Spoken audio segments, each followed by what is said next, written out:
नमस्कार जी। सत साहिब सर। क्या नाम है जी आपका? सर मेरा नाम नीलम चौहान है। बहन जी आप कहाँ से हैं?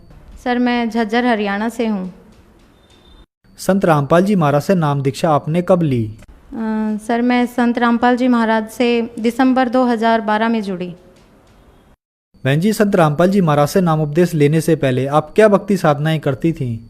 संत रामपाल जी महाराज से नाम दीक्षा लेने से पहले भक्ति के बारे में इतना ज्ञान नहीं था, लेकिन फिर भी जो समाज में इन ब्रह्मा विष्णु महेश इन चारों की भक्ति होती है उसमें से पहले मैं सारे फास्ट वगैरह किया करती, जैसे जन्माष्टमी, शिवरात्रि, नवरात्रे सारे व्रत वगैरह रखा करते और शिव जी में आस्था थी। फिर उसके बाद शेरावाली में भी आस्था हुई, कई सालों तक हमने उनकी भक्ति की। सर उससे पहले हमने गुरु के बारे में कोई जानकारी भी नहीं थी और कोई गुरु बनाया भी नहीं था, सिर्फ शेरावाली और शिव जी की ही भक्ति करते थे। उनसे हमें कोई लाभ नहीं हुए, ना तो शारीरिक कष्ट दूर हो रहे थे ना आर्थिक कष्ट दूर हो रहे थे, किसी भी तरह का कोई कष्ट दूर नहीं हो रहा था, सिर्फ वो एक आस्था थी कि भगवान है, इसके अलावा कोई लाभ तो नहीं हुआ। बहन जी संत रामपाल जी महाराज की शरण में आने का आपका क्या कारण बना? 2012 से पहले हम शेरावाली माँ की पूजा करते थे, तो उसमें नवरात्रे भी करते थे, सारा सब कुछ करते थे, लेकिन किसी भी तरह का कोई लाभ नहीं होता था। हमें आर्थिक संकट इतना था कि दिन ऐसे थे कि दिन ना तो सुख से दिन करते थे ना रात करती थी, कोई भी काम करो उसमें किसी भी तरह का कोई लाभ नहीं होता था। एक बार क्या हुआ कि किसी ने कह दिया कि आप गाड़ी ले लो, तो मेरे पति ने क्या किया, एक गाड़ी ले ली जिसमें हमें इतना नुकसान हुआ कि हम पे बहुत ज़्यादा कर्जा चढ़ गया। फिर उसके बाद हमारे घर परिवार में सभी ने संत रामपाल जी महाराज से नाम दीक्षा ले रखी थी, जैसे मेरी ननंद है, जेठ है, सभी ने। तो फिर उन्होंने कहा कि सिर्फ तुम ही बचते हो जो संत रामपाल जी महाराज की शरण में नहीं आए, अगर तुम भी अपना कल्याण चाहते हो तो संत रामपाल जी महाराज की शरण में आओ। फिर 2012 दिसंबर की बात है, मैं अपनी ननंद के घर गई हुई थी, तो वो सत्संग में जा रहे थे, तो उसने कहा कि भाई चलोगे तुम हमारे साथ? हमने कहा कि नाम तो ले नहीं रखा। फिर वो बोली कोई बात नहीं, अगर नाम नहीं ले रखा तो आज तुम हमारे साथ सत्संग में चलो और अगर वहाँ जाके देखो ज़रूर तुम्हें अच्छा लगेगा और तुम भी नाम दीक्षा लोगे। अपनी ननंद के साथ मैं बरवाला आश्रम में चली गई। वहाँ जाने के बाद उससे पहले तो हमने कभी सोचा ही नहीं था कि गुरु भी बनाएंगे या फिर गुरु क्या होता है, इसके बारे में कभी मन में ही कुछ ऐसा नहीं था। लेकिन जैसे ही हम बरवाला आश्रम में गए, संत रामपाल जी महाराज का सत्संग सुना, तभी हमने जाके नाम दीक्षा ले ली। संत रामपाल जी महाराज की शरण में आने के बाद आपको क्या लाभ हुए? संत रामपाल जी महाराज की शरण में आने के बाद सबसे बड़ा लाभ तो ये हुआ कि जैसा कि मैंने बताया था कि आर्थिक संकट हमारी सबसे बड़ी समस्या थी। उसके बाद से जैसे ही हमने नाम दीक्षा ली, मैं घर आई, मैंने आके अपने पति को भी बताया कि मैंने नाम दीक्षा ले लिया, तो उन्होंने भी कहा कि ठीक है कोई बात नहीं। तो फिर उसके बाद जैसे जैसे हमने गुरुजी का, संत रामपाल जी महाराज का नाम लिया, घर में उनके नाम से हम जैसे भक्ति करने लगे, धीरे धीरे हमारे जितने भी कष्ट थे, हमारा जिस काम में हाथ डालते वही उसमें बहुत लाभ होता। जैसे फिर उसके बाद मेरे पति ने दूसरी गाड़ी ली, उसमें हमें इतना लाभ हुआ कि उससे पहले हम किराए के मकान में रहते थे, हमारा खुद का कोई घर भी नहीं था।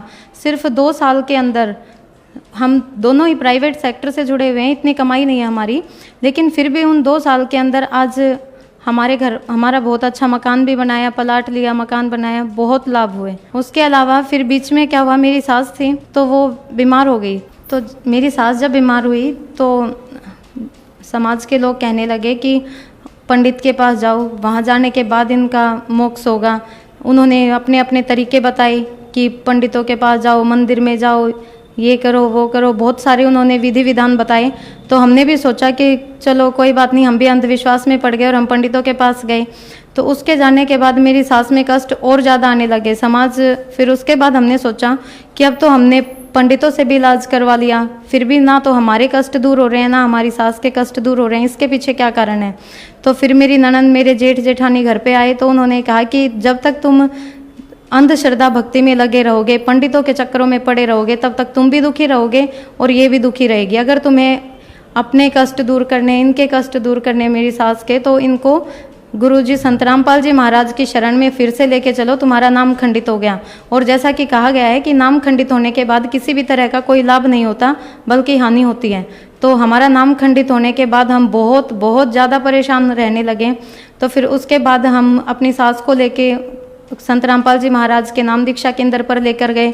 वहाँ जाके हमने उनका नाम शुद्ध करवाया। वो ना ही तो बोल सकती थी, उनकी हालत ऐसी हो गई थी, मतलब ना बोल सकती थी, ना कुछ सुन सकती थी, कोमा में गई हुई थी।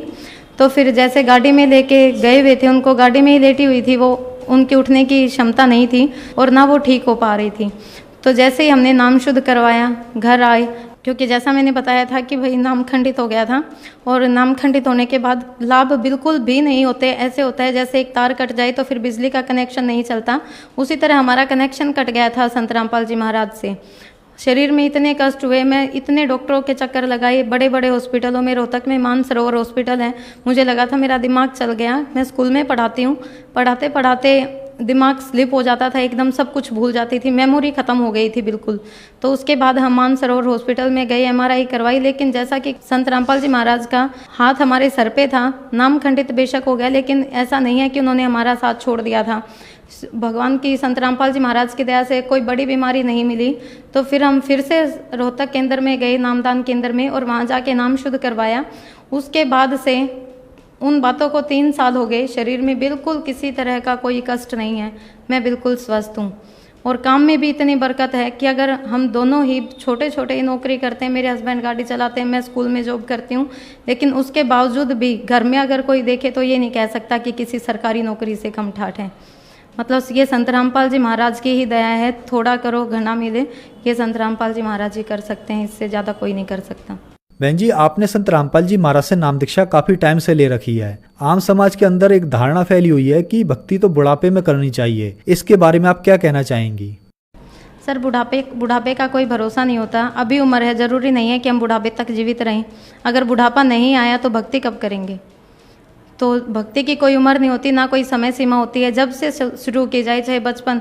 मेरे बेटे अभी एक 8 साल का है, एक 7 साल का है, मैंने अभी से उनको संत रामपाल जी महाराज से नाम दिलवा रखा है। ये तो हमारी कमाई है, जितनी की जाए उतनी ही कम है। बहन जी, यह भी धारणा है कि संत रामपाल जी महाराज से उनके अनुयायी अंधश्रद्धा के तहत जुड़े हुए हैं, क्या ये बात सही है?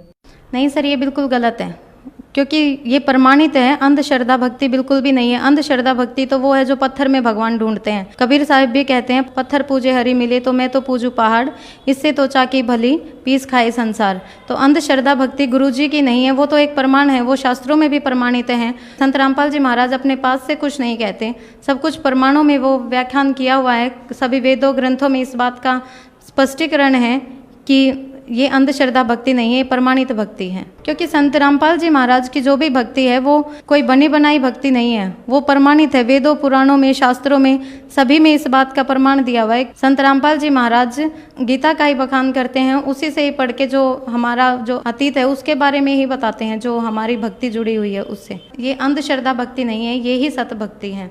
संत रामपाल जी महाराज क्या ब्रह्मा विष्णु महेश की भक्ति छुड़वाते हैं?